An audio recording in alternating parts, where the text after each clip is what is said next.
আমি ক্যামেরার পিছনেও আসলে এরকমই, আমার খুব বেশি একটা ডিফারেন্স আমার কাছে মনে হয় না ক্যামেরার সামনে আর ক্যামেরার পিছনে আছে।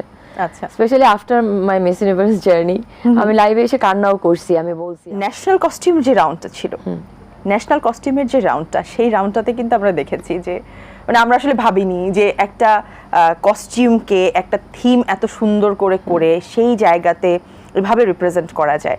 সো সেটা আপনি করে দেখিয়েছেন। আমার মনে হয় প্রথমে একটু আমি আমাদের দর্শকদেরকে দেখিয়ে নিয়ে আসি আরও একবার, তারপরে আমরা সেটা নিয়ে কথা বলবো। দর্শক, আমরা চলুন একটু দেখে আসি সেই বিউটিফুল কস্টিউম যেই রাউন্ডটা আছে, সেখানে আসলে তানজিয়া জামান মিথিলা আমাদেরকে কি দেখিয়েছেন।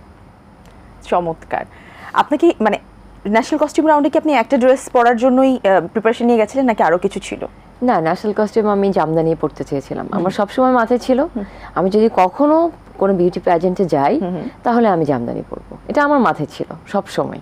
আচ্ছা, সেই কনফিডেন্সটা কি আপনার ছিল যে আপনি আসলে আপনার ন্যাশনাল কস্টিউমকে এত সুন্দরভাবে রিপ্রেজেন্ট করতে পারবেন অন্য সবার তুলনায়? আমার সব থেকে বড় যেটা মনে হয়েছিল ওই জায়গাটাতে, যে ন্যাশনাল কস্টিউম মানে কিন্তু এমন একটা জিনিস যে জায়গায় তোমার নিজের হেরিটেজ, নিজের কালচার এবং যেটা আসলে শত শত বছর ধরে যেটা বাংলাদেশের ঐতিহ্য, সেটা কিন্তু আমাদের জামদানি। তো সেই জায়গা থেকে আমার কাছে মনে হয়েছে জামদানিটা কিন্তু আমার জন্য ভীষণ চ্যালেঞ্জের একটা ব্যাপার ছিল, কারণ জামদানি কিন্তু খুব প্লেন।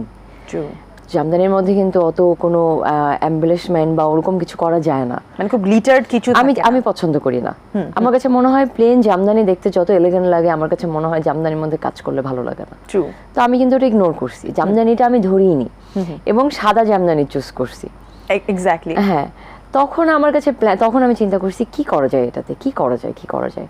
দেন অনেক চিন্তা করে করে করে দেন তারপরে আমি চিন্তা করে বের করছি যে আমাদের তো আমরা বাঙালি নারীরা আমরা কিন্তু গোল্ড জুয়েলারি, অর্নামেন্টস পছন্দ করি।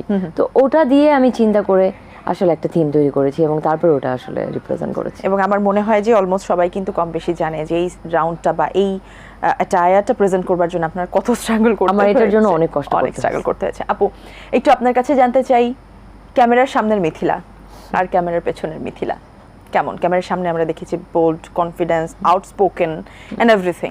ক্যামেরার পেছনে আসলে কেমন মিথিলা? আমি ক্যামেরার পিছনেও আসলে এরকমই, আমার খুব বেশি একটা ডিফারেন্স আমার কাছে মনে হয় না ক্যামেরার সামনে আর ক্যামেরার পিছনে আছে।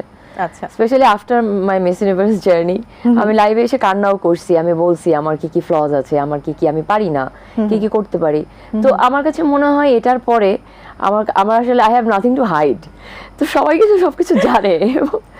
আমি আর নতুন করে কোনো জিনিসটা আমি বলবো না যে আমি এমন না, আমি তেমন, আমি যেমন সেটা মনে হয় সারা বাংলাদেশের মানুষ জানে, ইতিমধ্যে জেনে গেছে। তো এটা আসলে আমি বলবো না যে খুব বেশি একটা ডিফারেন্স আমার ক্যামেরার সামনে আর ক্যামেরার পিছনে আছে, ইটস সেম। আচ্ছা,